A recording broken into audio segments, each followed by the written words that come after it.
Ya, pemirsa, pemerintah memperpanjang masa pembebasan tarif pungutan ekspor CPO dan turunannya hingga 31 Desember 2022. Namun demikian, insentif tersebut akan dicabut jika harga referensi CPO telah menyentuh $800 Amerika per metrik ton. Pemerintah memutuskan memperpanjang kebijakan pembebasan tarif pungutan ekspor minyak kelapa sawit mentah atau CPO dan turunannya hingga 31 Desember 2022. Namun jika harga referensi CPO telah mencapai $800 Amerika Serikat per metrik ton, maka insentif itu akan dihapus. Keputusan perpanjangan ini berdasarkan hasil rapat Komite Pengarah Badan Pengelola Dana Perkebunan Sawit atau BPDPKS yang dipimpin Menteri Koordinator Bidang Perekonomian Erlangga Hartarto pada Senin 31 Oktober lalu. Pada rapat itu, pemerintah memutuskan pungutan ekspor sebesar $0 Amerika per metrik ton dilanjutkan per 1 November 2022. Adapun insentif ini sudah berlaku sejak 15 Juli 2022 dan berlanjut hingga akhir tahun. Erlangga menjelaskan perpanjangan dilakukan karena harga indeks pasar biodiesel lebih rendah daripada harga indeks pasar solar, sehingga belum ada pembayaran insentif biodiesel. Menurut Erlangga dalam keterangan tertulisnya, insentif pungutan ekspor CPO 0% masih diberikan karena saat ini harganya masih sekitar $713 Amerika per metrik ton. Adapun dengan ketentuan insentif akan dihapus jika harga referensi naik ke $800 Amerika per metrik ton, berarti terdapat kemungkinan insentif pembebasan pungutan ekspor tidak berlaku meski belum mencapai akhir tahun. Erlangga berharap penyesuaian skema tarif pungutan ekspor bisa memberikan efek keadilan dan kepatutan terhadap distribusi nilai tambah yang dihasilkan dari rantai industri kelapa sawit dalam negeri. Adapun pungutan ekspor akan dikelola dan disalurkan kembali untuk fokus pembangunan industri kelapa sawit rakyat. Berbagai sumber IDX Channel.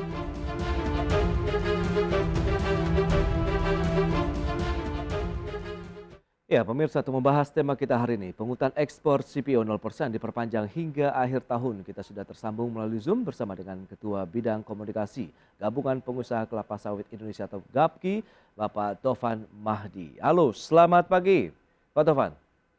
Selamat siang kalau di sini nih, lagi di Baik, Bali nih Mas karena Pras. sudah di Bali sudah siang. Baik, salam sehat Pak. Sehat selalu Mas Prastio, terima kasih. Baik, terima kasih juga atas waktu yang disempatkan. Ini bagaimana? Apakah menjadi angin segar dengan adanya perpanjangan lagi nih Pak? Jadi pungutan biasanya ada begitu, yang 0% itu dilanjutkan sampai dengan akhir tahun 2022 ini. Ya, terima kasih Mas Prastio. Ya, Jadi kalau kita kan sebagai perwakilan dari pelaku usaha di sektor hulu kelapa sawit, tentu kami tidak dalam posisi untuk bisa memberikan tanggapan atau menilai apapun dari setiap kebijakan yang dikeluarkan oleh pemerintah terkait dengan industri sawit Indonesia, termasuk saat ini ketika kemudian pemerintah memberikan perpanjangan untuk pungutan ekspor 0% hingga akhir tahun 2022. Yang harus kita lihat adalah bahwa apakah saat ini sektor kelapa sawit Indonesia, industri kelapa sawit Indonesia ini sudah back to normal, sudah kembali berjalan dengan normal dan sebagainya, sehingga upaya kita untuk mencapai satu industri kelapa sawit yang berkelanjutan itu bisa kita lakukan dan bisa kita capai sesegera mungkin. Karena banyak faktor kalau kita mengikuti dinamika di industri minyak sawit yang terjadi pada tahun 2022 ini, mungkin Mas Pastio dan juga seluruh pemirsa IDX TV juga mengikuti betapa semester pertama kita menghadapi berbagai tantangan menghadapi industri sawit. Nah, proses recovery menghadapi tantangan ini juga tentu perlu waktu sehingga kita kembali ke normal. Kalau terkait secara teknis yang menjadi pertimbangan apa pemerintah sehingga memberikan ekstensi sampai akhir tahun 2022 pungutan ekspor menjadi 0%, karena kita tahu bahwa memang dana pungutan ekspor ini kan dikelola di Badan Dana Perkebunan Kelapa Sawit, ya, sebuah badan layanan umum di bawah Kementerian Keuangan. Nah, dana yang dikelola BPDKS ini memang ditujukan untuk pengembangan industri kelapa sawit yang berkelanjutan. Jadi kalau kita tahu kemana saja alokasi dari dana yang dikelola oleh BPDKS ini, ya salah satunya untuk mendukung program mandatori biodiesel yang dilaksanakan oleh pemerintah yang sekarang baurannya B30, kemudian untuk program riset dan pengembangan di sektor kelapa sawit, program perpanjangan sawit rakyat, dan dukungan-dukungan yang lain yang diberikan oleh pemerintah untuk memperkuat atau meningkatkan produktivitas perkebunan kelapa sawit, khususnya perkebunan kelapa sawit rakyat. Nah, kalau aspek yang pertama terkait dengan program mandatory biodiesel, tentu kita harus melihat harga referensi antara harga dieselnya dengan harga biodieselnya. Jadi memang ketika harga biodieselnya ini lebih mahal dibandingkan dengan harga diesel, tentu di situ perlu subsidi harga, perlu dukungan dana dari pemerintah, dari BPDKS agar program mandatory biodiesel itu tetap berjalan dengan baik. Tapi kalau sekarang harga referensi dari biodieselnya lebih rendah dibandingkan dengan dieselnya itu sendiri, tentu tidak memerlukan subsidi lah dalam tanda kutip, tidak perlu dukungan dana untuk menutup selisih harga tersebut. Nah, salah satu alokasi memang kan sebagian besar ke situ. Nah, saat ini sepertinya dari dana yang dikelola oleh BPDKS masih sangat cukup untuk mendukung program-program yang lain seperti program remaja sawit rakyat, peningkatan produktivitas perkebunan sawit rakyat, untuk riset dan development, pengembangan sumber daya manusia di sektor kelapa sawit, dan macam-macam seperti itu. Pak Tovan, tapi kalau kita lihat dengan relaksasi yang sudah dilakukan sampai dengan akhir tahun ini, apakah juga efektif nanti meningkatkan kinerja ekspor, kemudian juga bisa menjaga harga sawitnya sendiri begitu di level yang kompetitif? Ya, jadi kalau terkait dengan kinerja ekspor, seperti kita tahu bahwa dari total produksi sawit nasional taruh tahun 2021 yang 52 juta ton, kita tahu bahwa sekitar 70% itu terserap di pasar ekspor. Jadi memang ekspor ini masih menjadi backbone dari penyerapan komoditas atau produk minyak sawit yang dihasilkan oleh Indonesia seperti itu. Jadi memang backbone kita di pasar ekspor. Kita tahu bahwa di semester pertama tahun 2022 ada dinamika di dalam negeri yang mana teman-teman pelaku usaha itu sempat menghadapi tantangan untuk melaksanakan ekspor, tetapi itu sudah berlalu dan saat ini kondisi ekspor minyak sawit relatif sudah berjalan dengan baik dan normal, sehingga tidak ada isu di situ. Dan di sisi yang lain juga permintaan ekspor atas komoditas minyak sawit ini akan terus meningkat, apalagi kalau kita mengamati situasi geopolitik di daratan Eropa ya, khususnya sebagai dampak perang Rusia dan Ukraina yang sampai hari ini belum selesai, itu juga akan mengakibatkan terjadinya kosongan atau kekurangan pasokan dalam pasar minyak. Nah, ketika pasokan minyak dari negara-negara Eropa seperti Rusia dan Ukraina, matahari atau canola di situ kurang, itu maka yang paling mungkin untuk perkembangan itu adalah komoditas sawit Indonesia sebagai produsen minyak sawit terbesar di dunia memiliki peluang yang sangat baik untuk mengisi, sehingga kami melihat bahwa dari sisi demand, dari sisi permintaan sampai akhir tahun, permintaan akan komoditas minyak sawit ini masih akan tetap tinggi, seperti itu perspektif. Baik, untuk harganya juga akan lebih kompetitif begitu dengan adanya relaksasi ini? Kalau harga saya tentu tidak dalam posisi bisa menganalisis atau memprediksi harga atau seperti apa ya. Jadi karena memang Mas Prasetyo dan tim kalau misalkan ingin mengetahui bagaimana outlook harga dari minyak sawit tahun depan, bisa hadir ke Bali itu sebetulnya.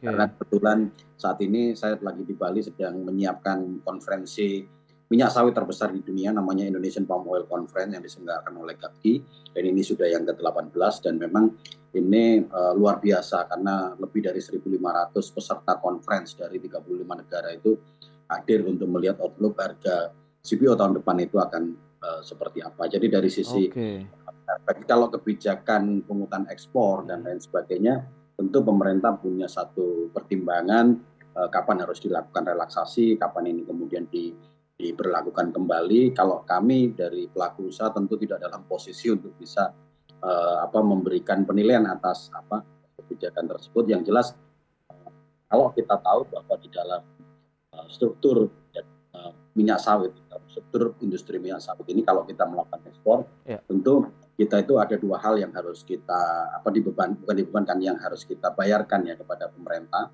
Yang pertama kita itu membayar yang namanya pajak ekspor, yang kedua kita membayar pungutan ekspor. Kalau pajak ekspor tentu namanya pajak itu masuk dalam pendapatan negara dan masuk ke APBN. Nah kemudian kalau pungutan ekspor ini juga masuk ke negara tapi dikelola secara khusus oleh BLU yang namanya BPDB kelapa sawit. Ya. Tapi semua itu tentu sudah melalui sebuah pertimbangan bagaimana kondisi keseimbangan pasar saat ini bagi industri. Pemerintah saya yakin sudah memberikan pertimbangan sedetail itu sehingga kemudian memutuskan untuk memberikan relaksasi dengan ekspor 0% sampai tahun 2022. Tentu saja kami juga tidak karena kemarin beberapa teman menyebut pelaku usaha sumringah dan lain sebagainya sih, kita nih prinsipnya kalau sebagai pelaku usaha kita siap melaksanakan apapun kebijakan yang diperintah. Tapi satu hal yang ingin kami sampaikan di sini adalah bahwa semua program yang dicanangkan oleh pemerintah dalam mata rantai industri minyak sawit ini harus berjalan dengan baik. Program mandatory biodieselnya itu berjalan dengan baik dan kita konsisten. Kita apalagi sekarang ada diskusi mau ditingkatkan dari B30 ke B40. Kemudian kita juga yang juga sangat penting adalah bagaimana program peningkatan produktivitas petani rakyat ini juga harus terus kita laksanakan karena kita tahu dari sekitar 16,3 juta hektar lahan perkebunan kelapa sawit yang ada di Indonesia, itu 41% adalah perkebunan rakyat. Nah, gap productivity level antara perkebunan besar swasta, perkebunan besar negara dengan perkebunan rakyat ini kan masih sangat tinggi. Baik. Dan kolaborasinya masih tetap ada, tapi kan Pak Tovan ya, antara tadi perkebunan rakyat dengan kepemilikan dari perkebunan besar, begitu mereka sudah bisa berkolaborasi untuk bisa menopang. Ya, tentu banyak program yang dilakukan oleh perusahaan-perusahaan besar bagaimana untuk membantu perkebunan rakyat ini sehingga produktivitinya meningkat. Tapi kalau saya melihat memang arah dari kebijakan pemerintah terkait dengan industri sawit ke depan adalah bagaimana memperkuat perkebunan sawit rakyat. Seperti itu, Mas. Baik, kita tahu juga Pak Luhut itu sempat melontarkan ide bahwa harga CPO ini kalau bisa diatur oleh pemerintah Indonesia atau Indonesia sendiri. Apakah ini menjadi suatu tantangan yang segera disiapkan atau bagaimana? Tahan dulu jawabannya Pak Tovan. Kita akan bahas nanti di segmen berikutnya dan pemirsa kami akan segera kembali sesaat lagi. Ya, Anda masih menyaksikan Market Review. Pemirsa, berikut ini kami sampaikan infografis terkait dengan harga CPO per Oktober 2022. Ya, seperti yang bisa Anda saksikan di layar televisi Anda, kita akan lihat pergerakannya dari tanggal 3 Oktober sampai dengan 31 Oktober tahun 2022. Dari Rp3.426 Malaysia per ton, kemudian per 31 Oktober posisinya di Rp4.047 Malaysia per ton.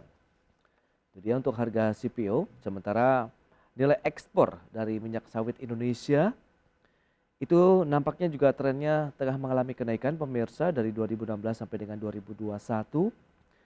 Sempat memang ada penurunan di 2019 menjadi 15,6 miliar dolar Amerika. Kemudian trennya naik terus sampai dengan 2021 tercatat 28,5 miliar dolar Amerika.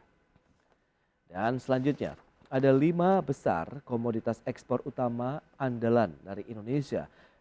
Data dari Januari sampai dengan Agustus 2022, yang pertama batu bara. Ini sekitar 30,29 miliar dolar, kemudian minyak kelapa sawit 19,36 miliar dolar Amerika, kemudian disusul besi dan baja, kimia dasar organik dan peralatan listrik. Baik, kita akan lanjutkan kembali perbincangan bersama dengan Ketua Bidang Komunikasi Gabungan Pengusaha Kelapa Sawit Indonesia atau GAPKI, Bapak Tovan Mahdi. Ya Pak Tovan, kalau kita cermati dengan harga CPO begitu pergerakannya masih cenderung stabil begitu ya di level 4.000-an ringgit Malaysia per tonnya. Tapi kalau kita lihat dengan data tadi bahwa aturan ini relaksasi bisa dicapai kalau misalnya menyentuh harga sekitar 800 dolar Amerika per ton. Apa yang bisa kita cermati ini Pak Tovan, apakah akan menyentuh harga tersebut atau tidak? Ya, tentu saya tidak dalam posisi untuk bisa menganalisis dan memprediksi harga ya Mas. Artinya kita akan, kalau kita sebagai pelaku usaha itu intinya begini, filosofinya itu adalah bahwa kita siap pada harga apapun. Karena kalau kita sebagai pelaku usaha dalam sektor komoditas, itu kita itu dari awal sudah sadar bahwa harga itu adalah faktor yang tidak bisa kita kendalikan sama sekali. Kita kendalikan. Jadi prinsipnya sih ketika harga itu tinggi, kemudian ya banyak orang bilang ada windfall profit begitu, Yes. ya kita tuh harus harus mengalokasikan keuntungan ya dari harga yang baik itu secara efektif, secara positif. Nah, ketika harga rendah pun kita juga harus siap karena saat harga tinggi kita sudah melakukan efisiensi, kemudian efektivitas program dan lain sebagainya sehingga itu kemudian kita tidak sampai misalnya kolaps daya tahan kita itu Oke, lebih pada harga berapapun karena kita bisnis komoditas seperti itu. Jadi baik. berapapun kita siap dan kita ngikuti semua kebijakan pemerintah. Yang pasti begini, satu hal yang ingin kami sampaikan adalah bahwa dalam struktur industri minyak sawit kita Indonesia ini 70% pasar kita adalah di pasar ekspor. Oke. Nah, karena bagian besar di pasar ekspor, tentu kita harus menjaga ya kan kinerja ekspor kita. Ketika harga CPO di pasar dunia itu sangat baik, tentu sangat sayang gitu. Karena kita sebagai salah satu komoditas salah satu penghasil devisa ekspor terbesar, memang saat ini kita disalib ya sama batu bara. Ya. Biasanya sawit yang nomor satu itu Mas Pras. Oke, Ini tahun ini aja batu baranya memang lagi melompat sangat tinggi betul. sehingga menyalip sawit dan kemudian sawit juga harganya sangat baik, tetapi kita tahu bahwa kemarin di semester 1 kita sempat tidak bisa ekspor, Betul. beberapa kebijakan itu terus kemudian agak mengurangi aktivitas ekspor ya, jadi menekan kegiatan ekspor, tapi sekarang semuanya sudah dalam proses untuk kembali menjadi normal. Tapi itu yang perlu kita garis bawahi bahwa struktur pasar kita sebagian besar atau 70% itu adalah di pasar ekspor. Karena kalau ekspor ini sampai kemudian kita gantikan atau kita hilangkan dan kita benar-benar totally mengandalkan daya serap di pasar domestik, rasanya sih itu agak mustahil ya.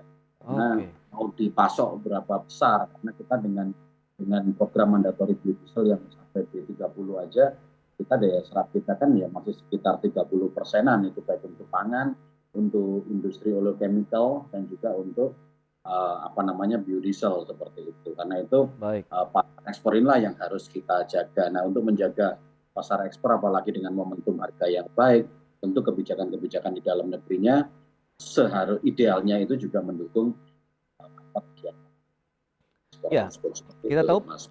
pemerintah juga beberapa waktu lalu melontarkan ide misalnya tadi untuk bisa mengatur harga CPO mungkin di pasar dunia. Mengingat mungkin kita sebagai salah satu produsen terbesar CPO dunia begitu sehingga kita bisa mengontrol harganya di market internasional. Apakah ini memungkinkan Pak Tovan? Ya, saya menanggapinya begini. Jadi satu, karena ini belum menjadi sebuah kebijakan ya. Jadi saya Yes. tidak bisa melihat secara detail akan seperti apa itu nanti kalau dituangkan menjadi sebuah kebijakan. Karena kan satu hal yang harus kita ketahui bahwa minyak sawit ini kan komoditas global. Oke. Komoditas yang bersaing dalam pasar minyak nabati global. Nah, karena itu kita harus sangat berhati-hati dalam memperlakukan komoditas global seperti ini. Tentu kita harus belajar apa yang pernah kita lakukan ya dengan kebijakan di masa lalu yang pernah kita keluarkan, dan kita sebetulnya sepakat ya, kami semua itu sepakat bahwa ketika mekanisme pasar supply and demand ini kemudian diintervensi dengan kebijakan, seringkali bukan menjadi efektif tetapi justru kontraproduktif terhadap Oke. kinerja dari sektor di komoditas tersebut. Jadi saya dalam berbagai forum diskusi dan seminar sering menyampaikan industri minyak sawit ini sekarang menghadapi 3 tantangan besar. Jadi yang pertama, satu tantangan harga. Tantangan harga ini jelas dari awal bisnis komoditas tentu kita menghadapi fluktuasi harga yang tidak bisa kita kendalikan. Semuanya kembali kepada pasar, mekanisme supply and demand. Ya kan, jadi kalau suplainya lagi shortage begitu ya pasti harganya tinggi kalau demandnya stabil. Tapi begitu juga ketika demandnya turun ya harganya pasti akan dikoreksi, apalagi ketika suplainya itu naik. Kemudian yang kedua, tantangan bagi industri minyak sawit itu adalah tantangan keberlanjutan. Karena kita ini sebagai sektor yang bergerak di bidang perkebunan begitu, itu banyak sekali mendapat sorotan dari dunia internasional agar tata kelola perkebunan kelapa sawit kita Yes. itu semakin sustainable, dan itu sudah kita buktikan dan pemerintah juga membuktikan itu dengan kita punya yang namanya ISPO atau Indonesian Sustainable Palm Oil. Di berbagai tantangan atau tuntutan keberlanjutan itu sudah bisa kita jawab.